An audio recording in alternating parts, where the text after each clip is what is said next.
اور اس عوامی قوت کے مظاہرے کی وجہ سے کاروبار زندگی مفلوج ہو جائے، عدم استحکام پیدا ہو جائے، تو پھر مارشل لا کا جواز نہیں، مارشل لا کا پھر بہانہ مل سکتا ہے، جواز پھر بھی نہیں ملتا۔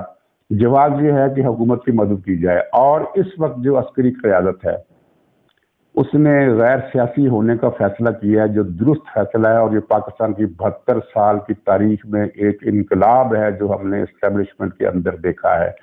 اور اس کے بعد پھر یہ کور کمانڈر کانفرنس ہوئی، یہ ساری کور کمانڈر کانفرنس میں جو کایا کلپ ہے ہم نے دیکھی کہ ان کو ملک کا ایک احساس پیدا ہوا ہے جو اس سے پہلے کبھی احساس پیدا نہیں ہوا تھا۔ اس سے پہلے صرف کالے آزمائی کے لیے بہانے تلاش کیے جاتے تھے، یہ بہانے تشکیل دیے جاتے تھے، تخلیق کیے جاتے تھے۔ تو اب معاملہ جو ہے وہ اس کے برعکس ہے، اور اسی وجہ سے وہ قوتیں جو اینٹی پاکستان ہیں، ریاست دشمن ہے، پاکستان کے وجود کا خاتمہ اگر نہیں چاہتے تو تب بھی پاکستان کو اتنا کمزور کرنا ضرور چاہتی ہیں کہ پاکستان امریکہ کے ہاتھ میں بالکل تابع محل بن جائے، بھارت کی بالادستی قبول کر لے اور ایٹمی اثاثوں سے دستبردار ہو جائے۔ یہ ساری طاقتیں اب پھر اس عسکری قیادت کو جو صحیح راستے پر جا رہی ہے بدنام کرنے کے لیے اس طرح کی افواہیں انہوں نے چھوڑی۔ کچھ اور مقاصد ہو سکتے ہیں، ان کے پیچھے پی ٹی آئی کی لابی ہے، پی ٹی آئی کا ہاتھ ہے۔ تو اب سب سے بڑا سوال جو لوگوں کو ذہن میں ہے کہ وہ یہ ہے کہ وہ کور کمانڈر کانفرنس میں کیا ہوا۔ یہ بتانے سے پہلے میں آپ کو یہ بتا دوں کہ عمران خان اور فوج کے درمیان رابطے موجود ہیں، لیکن جو اصل بات ہے وہ یہ ہے کہ رابطے یک طرفہ ہیں، یعنی عمران خان بھیجتا ہے کبھی کسی کو، اور سب سے زیادہ صدر عارف الوی دندان ساز کے ذریعے وہ فوج سے رابطے کرتا ہے۔ فوج نے، ہم کچھ عرصہ پیچھے چلے جائیں تو تب سے لے کر اب تک فوج نے ایک بار بھی عمران خان سے رابطہ نہیں کیا۔ تو یہ ہے رابطوں کی اصل حقیقت، اور اسی عارف الوی کے ذریعے کور کمانڈر کانفرنس کا ایک پیغام عمران خان کو پہنچ گیا۔ پیغام اس طرح نہیں پہنچا کہ فوج نے یا ادارے نے عارف الوی سے رابطہ کیا، بلکہ عارف الوی نے ان سے جو رابطہ کیا، اور اس کے بعد جو 2-4 سطری لفظی ایک میسج تھا کہ احتیاط کرو، اس طرح کا میسج ان کو پہنچ گیا۔ لیکن کور کمانڈر کانفرنس کے اندر کیا ہوا، اس کی کچھ سنگن عمران خان کو ملی اپنے مخبروں کے ذریعے سے۔ اس کے 2 مخبر تو دو اہم مقامات پر موجود ہیں، یہ بات آپ کے علم میں ہے۔ ان کے ذریعے پہنچی، کتنی نہیں پہنچی یہ ہمیں نہیں پتا۔ ظاہر یہ بات عمران خان نے بھی کسی کو نہیں بتائی، اور ظاہر جو جنہوں نے پہنچائی وہ بھی نہیں بتائیں گے۔ تو پھر کیا اطلاع پہنچی، اس کا اندازہ سب لوگوں کو اس بات سے ہوا کہ جیسے ہی عمران خان کو کور کمانڈر کانفرنس کی ردات یا اس کا کچھ حصہ یا اس کا کرکس پہنچا، تو اس کا اشتعال اور مایوسی کا جو عنصر ہے اس کے اندر وہ بھڑک اٹھا، اور اس نے پھر یہ ایک پریس کانفرنس میں کہا کہ میں اس جنرل کا نام بھی بتا دوں گا جو وزیر آباد کے مبینہ قاتلانہ حملے کی نگرانی کرتا رہا پتہ کتنے گھنٹے تک، اور اس کی نگرانی میں یہ چیز طے ہوئی۔ یعنی عمران خان کا لانگ مارچ بھی قسطوں میں ہے، اور اس تک جو اطلاعات ہیں وہ بھی قسطوں میں پہنچ رہی ہیں۔ یعنی پہلے اس تک یہ اطلاع پہنچی کہ ایک جنرل نے یہ سارا منصوبہ بنایا قاتلانہ حملے کا، اور اس نے ایگزیکیوٹ کیا، اور اب اس کو دوسری قسم میں یہ اطلاع دی گئی ہے یا ملی ہے یا اس نے گھڑی ہے کہ ایک جنرل تو ایگزیکیوٹ کر رہا تھا، اور دوسرا جنرل اس کے سر پر بیٹھا اس سارے عمل کی نگرانی کر رہا تھا کہ کہیں یہ جنرل جو ہے کسی جگہ پر مرحلے پر آ کر قاتلانہ حملے کے منصوبے سے پیچھے تو نہیں ہٹ جائے گا، اس بات کی نگرانی کرنے کے لیے۔ یعنی پہلے ایک جنرل تھا قاتلانہ حملے میں ملوث، اب دوسرا جنرل بھی آ گیا، بالکل ایسے جیسے ایک دن ایک ٹانگ پر پلستر، دوسرے دن دوسری ٹانگ پر پلستر، تیسرے دن پلستر اتر جاتا ہے، چوتھا دن پھر چڑھ جاتا ہے۔ کل پلستر اترا ہوا تھا، کل سارا دن شام تک، اور جب سراج الحق صاحب جماعت اسلامی کے امیر وہ تشریف لائے ملاقات کے لیے تو پلستر پھر چڑھ گیا۔ اب 2 پلستر ہیں، پہلے ایک پلستر تھا نیچے سے لے کر گھٹنے تک، اب 2 پلستر ہیں، ایک گھٹنے پر ہے ایک تھوڑا نیچے ہے، اور سارا عرصہ پیچھے چلاتا رہا، مجھے 4 گولیاں لگی ہیں۔ جب سی این این سے انٹرویو دیا تو کہا کہ 3 گولیاں لگی ہیں۔ تو جس طرح کا یہ جھوٹ ہے، اسی طرح کا یہ بھی جھوٹ ہے کہ ایک جنرل نہیں 2 جنرل ملوث ہے قاتلانہ حملے میں، ناظرین، یہ لوگ اس بات کو کیوں نظر انداز کر رہے ہیں کہ خفیہ ایجنسیاں پاکستان کی نہیں دنیا کے کسی بھی ملک کی ایجنسیاں ہوں، وہ جب قاتلانہ حملہ کرتی ہیں تو کسی کو قتل کرتی ہیں تو پکڑا ہی نہیں دیتی. یہ پاکستان کے اگر آئی ایس آئی نے کرایا ہے تو پھر آئی ایس آئی کا زوال ہے کہ اس نے ایک انگھڑ آدمی کو قاتلانہ حملے کے لیے پسٹل دے کر بھیجا. پسٹل بھی درے کا بنا ہوا تھا، کوئی ولائتی سوفسٹیکیٹڈ نیا قسم کا پسٹل نہیں تھا. وہ پسٹل دے کر بھیجا اور اس نے عمران خان کے ٹرک کے قریب کھڑے ہو کر اس طرح گولیاں چلائیں کہ اسے فوراً ہی پکڑ لیا جائے. در حقیقت تو وہ صرف ایک گولی چلا سکا، جس کے بعد اسے پکڑ لیا گیا. وہ جو برش چلا ہے اس کے پکڑے جانے کے بعد چلا ہے. جس طرح چل جاتا ہے اس طرح کسی بندوق بردار کو جب کوئی پکڑتا ہے تو وہ گولی چل جاتی ہے اس طرح کی. تو یہ اتنا اناڑی، اتنا انگھڑ، اتنا نشئی قسم کا، مخبوط الحواس قسم کا، مجہول الحال قسم کا نیم خواندہ آدمی انہوں نے قاتلانہ حملے میں استعمال کیا. تو یہ تو پھر بڑا المیہ عمران خان پر قاتلانہ حملہ نہیں ہے، بلکہ بڑا المیہ یہ ہے کہ آئی ایس آئی اب اس یا ایم آئی اے جس پر بھی عمران خان الزام لگاتا ہے اتنے زوال کے درجے پر پہنچ چکی ہے.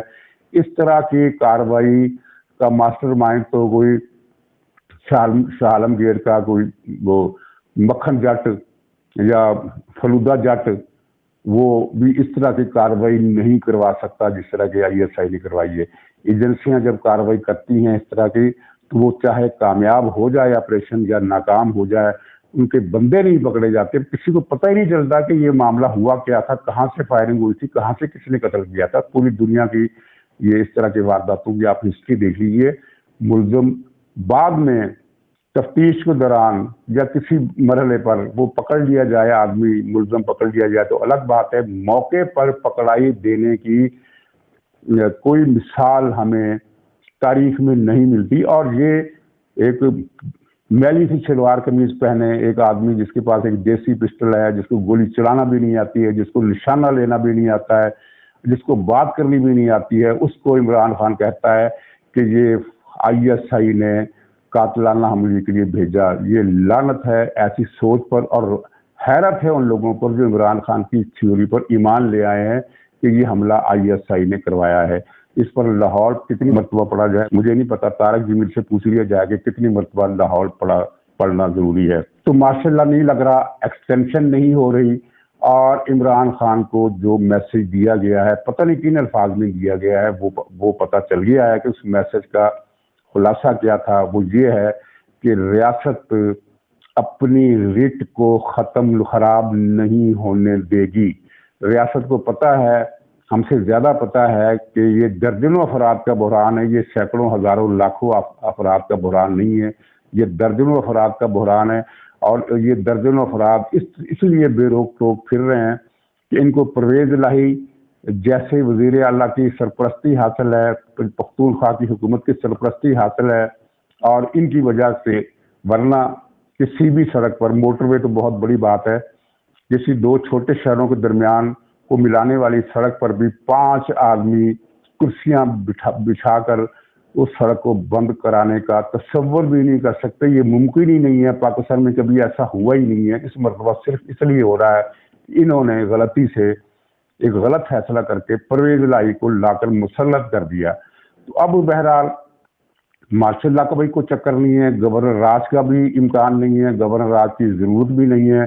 سیدھا سا ایک مسئلہ ہے کہ قانون نافذ کرنے والے ادارے وفاقی قوانین کے تحت سڑکوں پر کارروائی کریں گے جب اس کا مرحلہ آئے گا.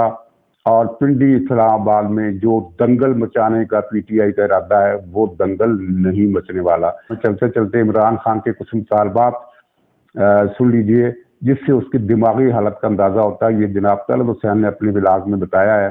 عمران خان نے جو مطالبات دندان ساز کے ذریعے عسکری قیادت کو پہنچائے ہیں وہ یہ ہے کہ شہباز شریف کو برطرف کرو اور مجھے ری انسٹیٹ کرو. یعنی فوج کیا کسی کی برطرفی کا آرڈر کر سکتی ہے یا اس نے آج تک کیا ہے؟ فوج تو برطرف صرف اسی صورت کرتی ہے جب وہ مارشل لا لگاتی ہے، ورنہ تو قانون میں، آئین میں، پریکٹس میں ایسی کوئی گنجائش موجود نہیں ہے کہ فوج کسی وزیر اعظم کو برطرف کر دے. فوج وزیر اعظم کو بالواسطہ پیغام کے ذریعے مستعفی ہونے کا مشورہ دے سکتی ہے، جیسے 2014 کے دھرنے میں وہ جنرل ظہیر السلام، وہی حامد میر کو گولی والا کیس والا، اس نے یہ ایک ٹائکون کو بھیجا تھا نواز شریف کے پاس کہ وہ استعفیٰ دے دیں، یہ ہو سکتا ہے۔ لیکن کیا آرمی چیف کوئی وہ حکم نامہ جاری کرتا ہے، آرڈر جاری کرتا ہے کہ میں نے وزیر اعظم کو برطرف کر دیا ہے؟ دوسرا مطالبہ اس نے یہ کیا ہے کہ اس کی جگہ پھر مجھے بٹھا دیا جائے، یعنی یہ گویا کہ ایک اسٹیبلشمنٹ نہیں ہے بلکہ اسٹیبلشمنٹ ڈویژن ہے کہ جس کا جناب جو ہیڈ ہے وہ ایک حکم نامے کے تحت، ایک آرڈر کے تحت کسی کو برطرف کرتا ہے اور یہ لکھتا ہے اس میں کہ اس کی جگہ اس کی تقرری کی جا رہی ہے، یعنی یہ عمران خان کی سوچ ہے۔ تیسری یہ ہے کہ کیئر ٹیکر وزیر اعظم کون ہوگا، میں اپنی ٹرم پوری کروں گا، اس کے بعد کیئر ٹیکر وزیر اعظم کون ہوگا، کیئر ٹیکر وزیر اعظم کی کیبنٹ میں کون کون ہوگا، یہ سارے نام میں طے کروں گا۔ تو اس پر تبصرہ کیا کیا جائے، یہ اس بات کی صاف علامت ہے کہ دماغی توازن چل چکا ہے۔ اور سراج الحق کی ملاقات کے دوران اگر آپ نے وہ ویڈیو دیکھی ہو تو آپ کو اس کے دماغی تناؤ کا اندازہ ہوگا کہ یہ تسبیح کو ہلائے جا رہا ہے، گھمایا جا رہا ہے، تسبیح کے دانے نہیں گھما رہا، تسبیح پڑھ رہا ہے، باتیں بھی کر رہا ہے اور تسبیح کو یوں یوں کر رہا ہے، یوں یوں مسلسل۔ یہ ایک انتہائی اعصابی ٹینشن کی ایک واضح نشانی ہے کہ اس کے اندر جو ہے کسی خوف، کسی اضطراب، کسی مایوسی کی جو سطح ہے وہ ناقابل بیان حد تک بڑھ گئی ہے۔